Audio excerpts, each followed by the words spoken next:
Assalamualaikum warahmatullahi wabarakatuh. Selamat siang. Di sini saya akan menjelaskan mengenai proyek manajemen pengadaan peralatan personal komputer pada Dinas Pendidikan Kota Bandung. Tujuan dari proyek ini adalah untuk memenuhi nilai pada ujian akhir semester mata kuliah manajemen proyek perangkat lunak dengan dosen pengampu Bapak Helmi Faisal Mutakin, Eskom MT.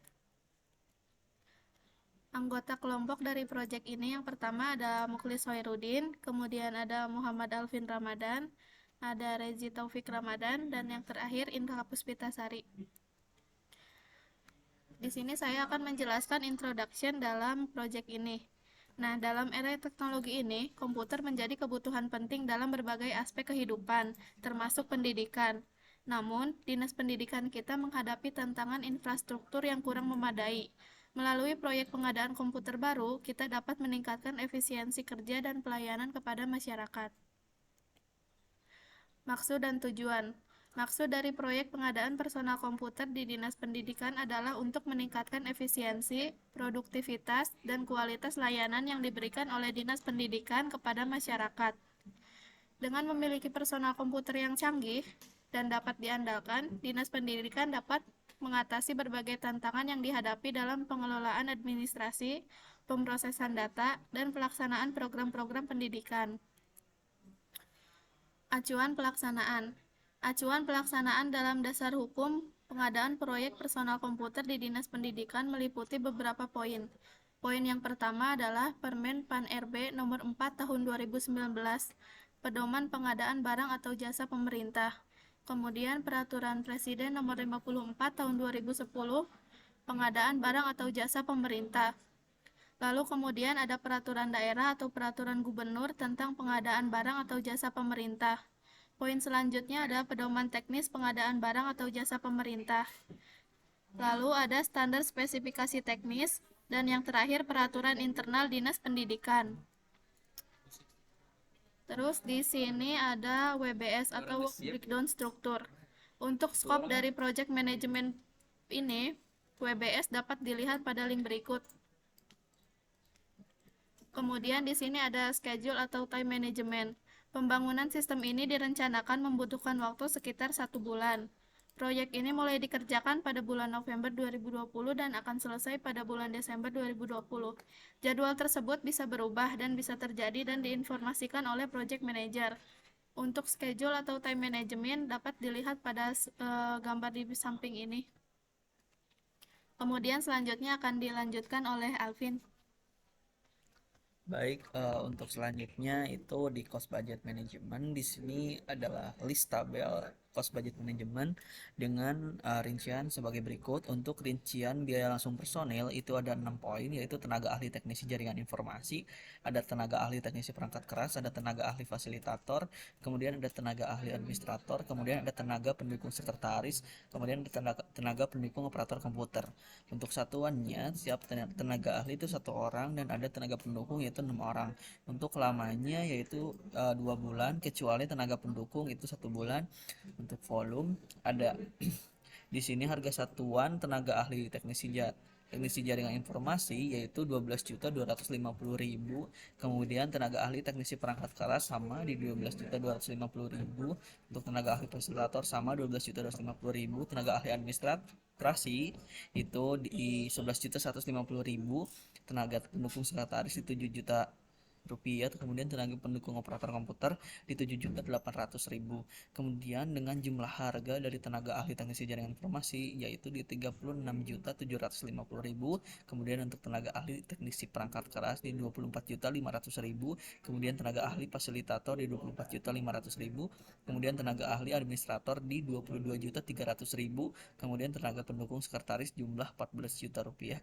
Kemudian untuk 6 tenaga pendukung operator komputer yaitu di 46.800.000 dengan jumlah biaya personil yaitu 168.850.000. Ya, kemudian untuk rincian biaya langsung non personil yaitu yang pertama personal komputer itu di 1000 unit dengan harga satuan 10 juta dengan total harga 10 miliar rupiah. Kemudian untuk kedua biaya implementasi seperti instalasi, pelatihan dan maintenance itu di 500 juta dengan satuan 1 dengan total 500 juta rupiah. Kemudian untuk biaya pengiriman itu dihitung per unit, untuk per unitnya di 200.000 dan dijumlahkan semuanya itu jadi 200 juta rupiah. Kemudian untuk biaya konsultasi teknis yaitu di 100 juta rupiah. Kemudian untuk suku cadang komputer itu untuk per unitnya di 445.000 dengan jumlah total menjadi 445 juta rupiah. Kemudian untuk biaya pelaporan atau dokumentasi yaitu di 100 buku, untuk per bukunya itu 50.000 dengan jumlah total 5 juta rupiah, dengan jumlah biaya non personil total menjadi 11 miliar 250 juta rupiah. Kemudian untuk biaya langsung personil yaitu di 168.850.000 rupiah. Kemudian untuk biaya langsung non personil di 11.250 juta, 11 miliar 250 juta rupiah. Jika digabungkan menjadi 11 miliar 418 juta 850.000 dengan PPN 10% yaitu 1 miliar 141 juta 1.141.885.000 rupiah, dengan jumlah total jika dibulatkan menjadi 12 miliar 560 juta 735.000 rupiah. Kemudian untuk quality management dalam konteks ini, kualitas komputer dan komponen komputer output utama tetap sama seperti yang disebutkan sebelumnya. Dan berikut adalah spesifikasi khusus untuk mengontrol kualitas komputer. Dan di sini ada beberapa spesifikasi untuk kebutuhan komputer, yaitu untuk prosesor itu kita dipasang di Intel Core i7 tipe 10700. Kemudian untuk motherboard di Acer H610. Kemudian untuk RAM 16GB masing-masing, 8GB 2 keping DDR4. Kemudian untuk VGA-nya masih internal dari bawaan motherboard. Kemudian untuk SSD-nya di 512GB dengan tambahan harddisk 1 TB. Kemudian untuk power supply itu dengan kapasitas 500 watt dan ada beberapa tambahan peripheral output, diantaranya yaitu mouse, keyboard, dan inputnya monitor. Kemudian selanjutnya akan dilanjutkan oleh Rezi. Baik, akan saya lanjutkan untuk yang selanjutnya di quality control.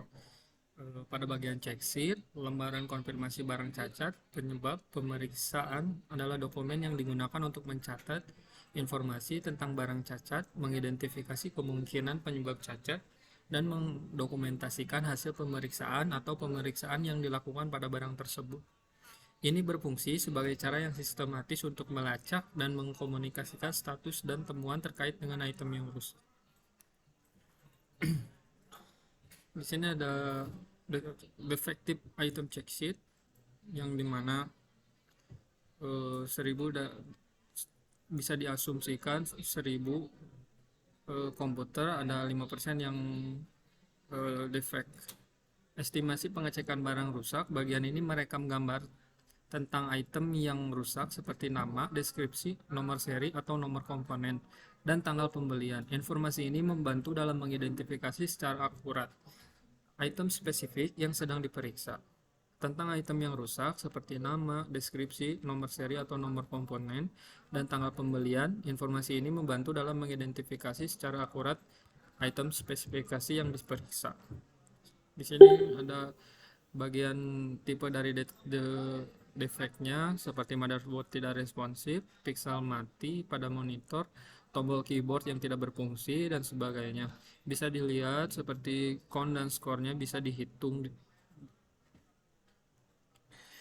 Lalu di sini kemungkinan penyebab atau alasan cacat didokumentasikan. Bagian ini membantu mengidentifikasi akar penyebab masalah, memungkinkan tindakan korektif diambil untuk mencegah masalah serupa di masa yang akan datang. Defective cause check sheet ini digunakan seperti operator, misalkan ada kesalahan atau kerusakan pada shift 1 dan waktunya pada jam 6 sampai 14.45 di gedung lantai 1 misalnya ada 3 kali, gedung lantai 2 ada 3 kali, dan gedung lantai 3 ada 4 kali. Pada bagian ini, ringkasan temuan dan kesimpulan yang diambil dari pemeriksaan atau inspeksi yang disediakan. Ini mungkin termasuk rekomendasi untuk perbaikan, penggantian, atau tindakan lebih lanjut berdasarkan hasil yang diperoleh. Nah, di sini bisa dilihat ada beberapa contoh check up confirmation check sheet for computer item. Yang item pertama seperti motherboard atau unit sistem tidak responsif. Directionnya periksa catu daya dan koneksi untuk memastikan keduanya terhubung dengan benar dan berfungsi. Coba stop kontak atau kabel daya lain. Di sini bisa dicek, lalu lokasi atau komennya pada bagian itu bisa ditulis komentar atau lokasinya. Pada bagian Pareto analisis ini didasarkan pada gagasan bahwa sejumlah kecil input atau faktor memiliki dampak yang signifikan terhadap hasil keseluruhan. Dengan mengidentifikasi dan berfokus pada beberapa hal penting ini, seseorang dapat mengoptimalkan sumber daya dan upaya untuk mencapai hasil yang lebih baik. Nah, yang pertama, kumpulkan data atau informasi yang relevan terkait dengan masalah atau tujuan. Ini dapat mencakup faktor, penyebab, atau input yang berkontribusi pada hasil. Nah, di sini ada beberapa data defek komputer dan suku cadang, seperti motherboard tidak responsif, pixel mati pada monitor, tombol keyboard yang tidak berfungsi, tombol mouse atau roda gulir yang rusak, port USB dan jack audio tidak berfungsi, lampu latar redup atau tidak rata pada monitor, kartu grafis tidak berfungsi, modul RAM tidak terbaca, SSD yang tidak berfungsi. Dan frekuensinya macam-macam, ada yang 2, 10, 9, 4, 6, 5, 4, 6, dan 4. Lalu data tersebut dikelompokkan ke dalam kategori atau faktor, tentukan frekuensi kejadian atau dampak dari setiap faktor pada hasil keseluruhan. Lalu beri peringkat faktor berdasarkan kepentingan atau kontribusinya. Lalu,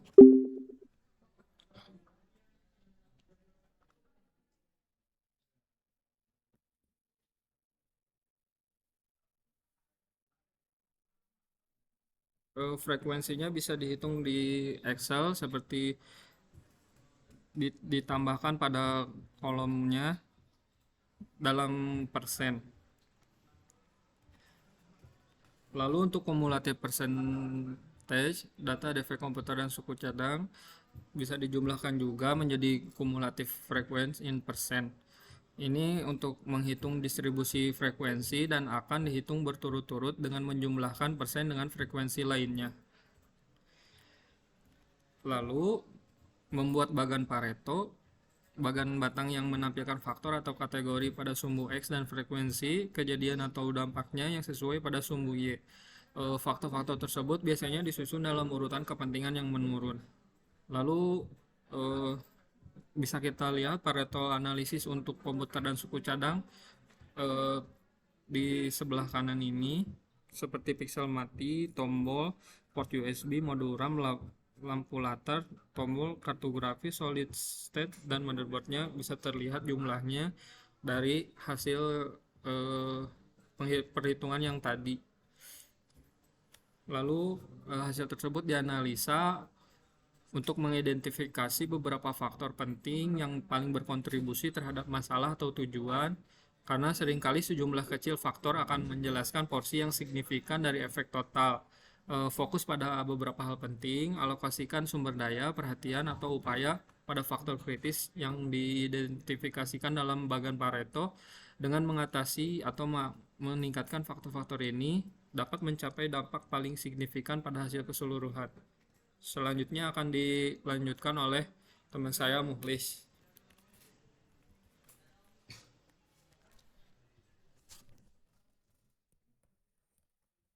Baik, terima kasih Rezi, Taufik, Ramadan. Di sini saya Muflis akan melanjutkan bagian Six Sigma sampai dengan Procure Management. Di dalam Six Sigma ini proyek biasanya mengikuti 5 fase. Nah, kenapa 5 fase tapi titelnya Six Sigma? Jadi Six Sigma ini harus didahului dulu dengan deviasi dulu ya. Baru dia bakal ikuti tentang 5 aturan DMAIC. Tingkatannya adalah definisi, measure, analyze, improve, sama control.